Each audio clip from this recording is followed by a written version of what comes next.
Hey guys, Harrison1 back at it once again for a brand new video for you, and welcome to episode 18 of the Online Racer for Formula 1 2012, online multiplayer content featuring real-life Formula 1 topics. So, let's do some math here. Let's run some numbers. This is going to happen for the first time in over 60 years. Between them, they have a combined age of 65, nearly 400 races, 52 wins, over 160 podiums, 3 world championships, and now they're together at Ferrari. It was confirmed at about 11 a.m. this morning that Kimi Raikkonen will join the Ferrari Formula 1 team on a 2-year deal to replace Felipe Massa. This is huge news for Formula 1. It's crazy news. You know, who would have thought last year that this would have happened? That Raikkonen, within 2 years of being back in the sport, will be back joining one of the two, if not, you know, the second most popular team in this sport, the second biggest team in this sport, and you know, joining with an elite partner in Fernando Alonso. Now, I'm going to break this down, in my opinion, properly a little bit later on. But first, let's talk about Felipe Massa, who sadly will be leaving the team at the end of the season. I can see why a lot of people are sympathetic towards Felipe. The guy's had a really tough break in this sport. You know, the horrible accident in 2009 still rings home in my head. It was just, you know, such a freak accident, and that was really sad. But I have to, like, let's, for the sake of analysis, please, people, don't think with your hearts, think with your heads, and realise that Felipe Massa was not the guy. He never was the guy at Ferrari. He's not won a race since 2008, despite the 2010 Germany screw job.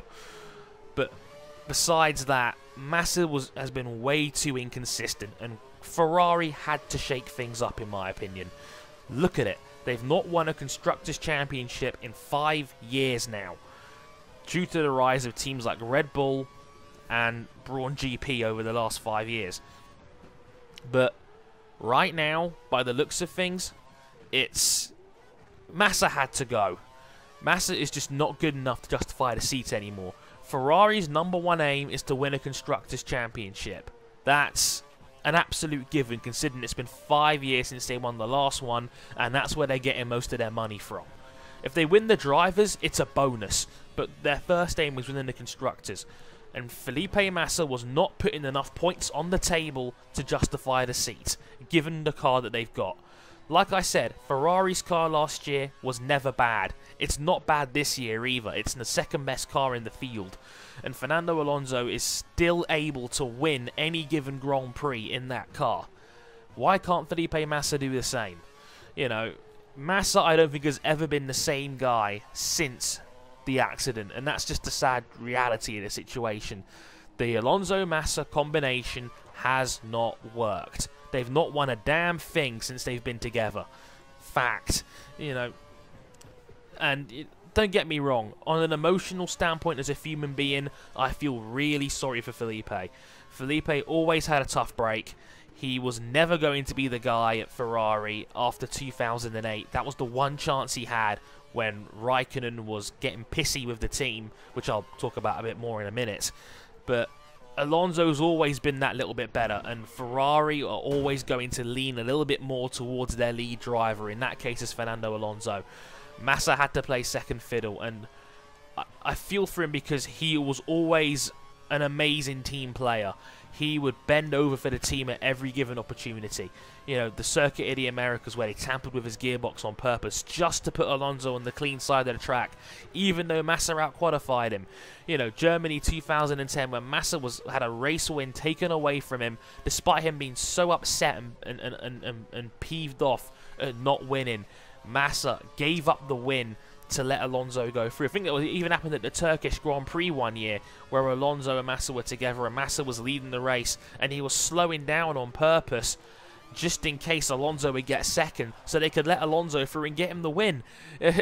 That's how ridiculous the Massa will go for the sake of the team. And he deserves tremendous respect for being able to play the team game and, you know, having the respect for Alonso and the team to be able to go out and do things like that. But let's be real here. You can't give me a justifiable reason to keep Massa in the team when it's not had a lick of success. Yeah, they've had a few race wins here and there, especially for Alonso, but the team dynamic wasn't good enough. It wasn't good enough to challenge Red Bull. So anyway, they've now brought in Kimi Raikkonen. Raikkonen is a year older than Fernando, and this, I think, clearly is a last roll of the dice for Ferrari to try and get a constructors title or even a driver's title or two on top of that before they have to rebuild the whole team over. Because, like I said, Alonso's 32 years old, Kimi Raikkonen is 33. They're both starting to enter the twilight of their careers as drivers. You know, some of the skills they had are going to start to erode soon. So you've got to think, this is Ferrari putting everything into Raikkonen and Alonso and hoping something sticks. Because, let's be real here, Kimi Raikkonen has been remarkably consistent. You know, Raikkonen last year scored, I think, 209 World Drivers' Championship points in a car that wasn't really a race winner. He got the one win in Abu Dhabi, but when that was really only down to Lewis Hamilton having a mechanical breakdown, not for the first time that season. But besides that, Lotus wasn't really a championship contender last year, and they weren't really a race winner last year. So to still score 209 points, I think, was a remarkable achievement for the team. And, you know, Lotus are going to be the number 4 team in Formula 1 for 2 years running. Everybody was saying this might be the year where they crack it, and it hasn't really worked out. I think Raikkonen has been pretty unlucky this year in comparison to last year. But, you know, Raikkonen's now going to be with Ferrari. Now, the issue I have with this move is that Raikkonen is not Felipe Massa. Raikkonen is clearly better than Felipe Massa. I'm pretty darn sure that 99% of people in the comments on this video would agree with me by saying that Raikkonen is better than Felipe Massa. And Raikkonen will easily be able to challenge for wins straight out of the box if Ferrari's car is competitive. What Ferrari are clearly hoping for is that his consistency will get them a Constructors' Championship. Like I said last year, had 209 points, only finished out of the points once. Was this close to finishing every single racing lap. He was lapped in Brazil, and that was the only, I think that was the only race where he didn't finish every single lap. If they're hoping, if Raikkonen can bring in that same number of points next year, Ferrari, I think, will definitely win the Constructors' Championship. Because we know Alonso is good for 240, 250 points a year. He had 278 last year, and that was a freak year considering that, you know, he took advantage of a couple of Vettel mistakes, like Valencia and like Monza last year, where, you know, he had 2 alternator failures. If they can bring that same 200-point haul from Raikkonen over to Ferrari for next year, they've got a real strong chance. Ferrari must have been thinking, we need to bring in a driver that can outpoint Daniel Ricciardo. Because Ricciardo is going to be the weaker link at Red Bull, more than likely. We don't know for sure, but that's what's probably going to happen. We don't know how fast Daniel Ricciardo is going to be yet, despite the fact he's in Red Bull, which is probably the best team in the sport right now. We don't know that. So they're hoping Raikkonen's consistency can bring it over. I don't think Alonso and Raikkonen are going to be best chums.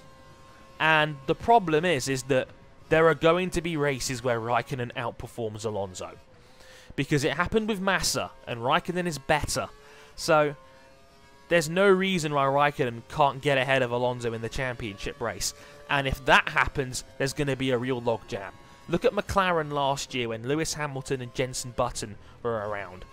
Their form would swing on a dime. Some races Lewis would be better, some races Jenson would be better. To the point where Jenson was still in contention, probably later than McLaren would have liked to get behind Hamilton. And by that point, Hamilton already declared he was on the way to Mercedes, which made the whole situation really awkward. Like, we're going to push Lewis for the title, but he's leaving us at the end of the year anyway. And we can't really tell him anything because he might leak it to Mercedes on the way out. Really, really weird. quite frankly. So that was a bit of a logjam, but that's the problem. If both guys are still in contention by the time we get to now on the calendar, maybe Singapore, Japan kind of time, what do you do then? It's going to be a really awkward situation. Now, by doing this, it might stop Raikkonen's last chance of a final World Drivers' Championship, because, in my opinion, the team will get behind Alonso first. Alonso is first priority unless said otherwise. Ferrari haven't got a problem with the number 2 guy being the number 1 if it works out in that favour. Like I said, it happened to Felipe Massa in 2008. I just find the whole thing ironic that Luca Montemezolo has taken this enormous U-turn. Just 4 years ago, he paid off Raikkonen to leave the sport a year early, so they could bring in Fernando Alonso. So now he's backtracked and clearly rolled the dice to bring Raikkonen back. Now, I think there's going to be tension. I don't think they get along particularly well. I don't think Raikkonen gives a shit about any of that. I think he's just going to go in there and drive hard and see what happens. If you know, and I think that team is Alonso. Alonso doesn't like it when someone else in the team could be better on the same equipment. It happened in McLaren in 2007, as Game Riot quite thankfully pointed out for me, where he said, and I quote, "Alonso wasn't happy because Lewis Hamilton equaled and beat him in his first year. Nothing to do with McLaren not treating him right. Lewis was getting the points. He was the lead driver for most of 07. Alonso hated that. That's why I think Lewis Hamilton is one of the best guys on the grid, and I seriously think Vettel and Hamilton in the same team would be interested indeed." And there you go. It's absolutely right. Hamilton was outpointing Alonso that year, and Alonso hated that. Who's to say it won't happen again? Alonso clearly has, like I said in my last video, an inferiority complex. He feels like he has to be the guy, and when he's not the guy, he lashes out. Like at Monza we got last weekend, when Massa was going too fast for Alonso to keep up qualifying-wise, and Alonso had a bitch fit at his team, calling them all idiots and saying "Mamma Mia" like a petulant brat. Now, I'm not saying Raikkonen wouldn't do that too, because Raikkonen's guilty of the same crime. He's done that before, where he's bitched and moaned at his team and his teammate Grosjean before. Vettel too. It happens in this sport a lot. So I'm not sure it's going to work, especially if Raikkonen ends up being better, because Raikkonen is not going to roll over for Fernando Alonso like Felipe Massa did. Raikkonen's only in it for one man, and that's Kimi Raikkonen. So that's going to be very, very interesting to see what happens. Also, I think Lotus should definitely try and go after Nico Hülkenberg and try and bring him in for Lotus, because I think he's the internet guy, but I think he's also really good. And to be able to score points semi-consistently in a Sauber is quite the achievement, considering their car is nowhere near as good as what it was last year. So I think, I mean, I also got to say as well, Eddie Jordan called it perfectly. Dude's a genius. He's friggin' Nostradamus. So I called it on my Facebook page last night. I said Alonso, Raikkonen together, and I reckon Hülkenberg goes to Lotus next year. What do you guys think of the whole situation? What do you think of the dynamic? Who outscores who? Will it work? I'd love to hear your guys' opinions as always. Until then, though, however, I've been Harrison101. Thank you very much for watching, and I'll catch you guys next time. Sayonara.